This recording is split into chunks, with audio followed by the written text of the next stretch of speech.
Today we're going to try something new, and that's Codeblocks. So I'm assuming you already have an account on Tinkercad, and we're going to click on this right here when you go to your opening screen. Now, here's the thing about Codeblocks. I have seen about 4 or 5 tutorials in the past 2 days, and it's fairly difficult to understand the way I've seen it because most people teaching it are showing how to understand this through examples, and it's kind of hard. So I decided to create my own video here. So we're going to create a new code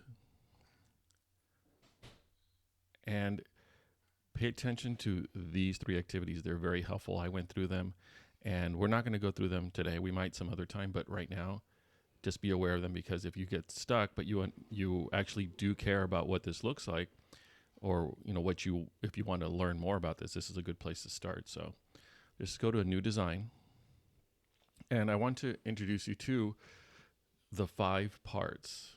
Now, all of this, according to this website, is broken down into 5 parts. Let me bring in the picture that I took earlier so that you can see how they break it down, so we can know what we're talking about when we're talking about this. The navigation bar up here. Okay. The toolbar, so when I say the toolbar, that's what we're looking at. And, forward, back. If you make a mistake, you can always go back, or you're like, you know what, never mind, I want to go forward. There's that. The speed at which this is seen and this is compiled or put together is adjusted here. There's the play button, which shows you what you created, and you can just do it step by step here, and then you can restart it. Export it and share. That's something we're going to be doing here eventually, because I want to see what you're actually making. And then there's the block panels. The blocks panel is right here, and it shows you all the different blocks you have to work with. There's the block editor. This is where you put them together. And the viewer. It's kind of like baking a cake. Your ingredients, the kitchen where you put the ingredients together to make something, and then when you present it to someone, hey, here's your cake or whatever you're making. So the ingredients, the kitchen where you put it together, and then your final presentation right here. Hopefully you understand that. Blocks panel, blocks editor, 3D viewer. These 3 are the ones we'll be working with the most. Toolbar, and rarely will we talk about the navigation bar. Okay, so let's talk about the blocks panel. There are, in the blocks panel, 6 different types of blocks. If you're familiar with RoboBlockly, you have your shapes. Not RoboBlockly. If you're familiar with Tinkercad, you're familiar with the shapes. And you don't have that many, or as many as you would have in Tinkercad. Now, what can you do to these shapes? That's the purple section. That's why it's called Modify. And as you can see, you can do a few things with them. And also Control, which is kind of weird because you're essentially just repeating, for the most part, some math that you can use to do whatever you're going to do. Now, the data and the markup. So far, just looking at these, we're not going to be doing much of this for today. We're just looking at it. Hopefully you understand about how to zoom in and zoom out and how to get it centered. The trash can, just drag it in there. You have to be very precise when you drag it in there just to make sure. And for the most part, this is where you get to see all the things you do. Now, let's go ahead and drag something here. And we're not going to be creating anything major, just this. Okay, so here we go. That's the shape you've chosen, a cube, or they call it a box, the color. And right now, it's a solid color. Of course, you can make it a hole, which would remove stuff from whatever other object you've had. Now, this arrow gives you a few more options. Let me drag it over here so you can see it better. So usually when you drag in a box to Tinkercad, you just get a box. And here we can tell that it's actually 20 by 20 by 20. And the edge steps. This tells you about the curves at the edge of the box, so how sharp it is, if you will. Or how many edges, and then the edge steps. Sorry, the edge steps is what we're talking about right now. Now, here's something I want you to understand. It's very hard to explain for the most part if you're not familiar. So we have 3 dimensions. We call this the X, Y, and Z. Let me give you a quick example or illustration here. X is like someone is running right across in front of you, going from left to right or right to left. That's what you're dealing with the X.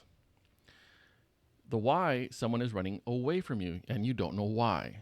Or they're running towards you and you don't know why. That's what the Y is, towards you or away from you. Now the Z is going straight up. Z straight up. See how when it's flat, Z goes straight up? And then it goes down. But here's the problem. If you're standing here and someone goes across your X, that's fine, right? Left and right. And then back and forth is the Y. However, let's say your friend is over here. Your friend's name is Bob. So if Bob is standing over here and you're like, hey, Bob, was that going through the X or Y? Well, you get Bob's point of view. Well, that would be his X and that would be his Y, but it wouldn't be for us. Do you see how it's important to understand where the front of your project is? That way you can give directions when you're creating the code. From the front, X, the green one is Y, and Z is up, because we could technically be upside down or underneath this whole thing and be like, well, that's my X, that's my Y, but that one, I don't know. So very important that you understand which direction you're facing when you're creating code, because it matters. Okay, X, Y, and Z. So we're going to run this one code block. Now for you, I'd like you to change your color to blue. I'm going to keep it as red and let's see what happens. Wow, that is amazing. We have a box. All right, I think we should call it a day. We have box today. Actually, we're going to move this thing and we're going to use, guess what? Exactly, the move button or block. Now, X, again, if we want to move it to the right, we can change this. We can just change it to 10. Why 10? I don't know. Let's just see what happens. I'm guessing it's going to go this way, but let's see. Let's hit play. It moved. That was amazing. That was amazing. So let's change that back to 0. Now what let's see. I'm going to hit play so you can see it. Right now, this is at the very center of this box, right? Or yeah, these directions, very center. That means the workplace, I think it's called the workplace. Oh, the work plane. The center of it is right there. So all of these coordinates and moving is all based on the idea that the center is right there. Here's what we're going to do. Because this is 10 millimeters tall, and we want this to be on top of the plane, what do you think the halfway mark of 20 millimeters is? Because it is halfway, in case you were wondering. It's exactly half. So what's half of 20? 10. Which direction do we want it to go so that it can be on top of the plane? In the Z area, or the Z axis. So we change that to 10 because we want to move it 10 up.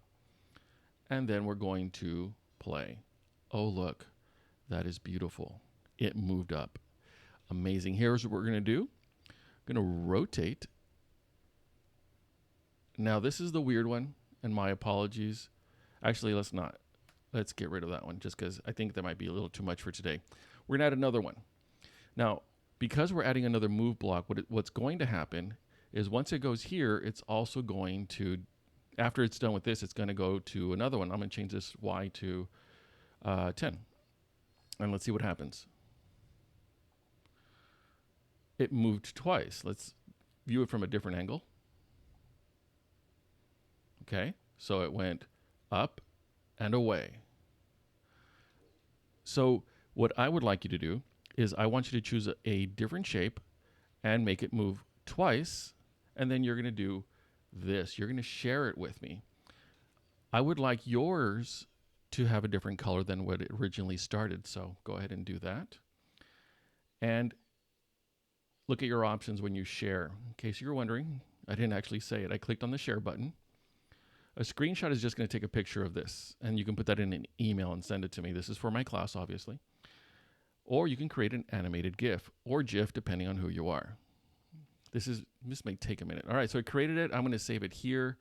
What am I going to call this? Oh, wait, you can't really see this. So let me see if I can. Oh, yeah, there it is. Let's just call this moving shape, and I'm going to save it here. So when you create an email, you're going to drag this file and send it to me. That's our introduction. Hopefully it wasn't too complicated. Hopefully not too many people are crying right now at how complicated this is. But if you want to cry, that's okay. We will not judge you out loud, just quietly in our hearts. And I think we're going to have a good day. Goodbye.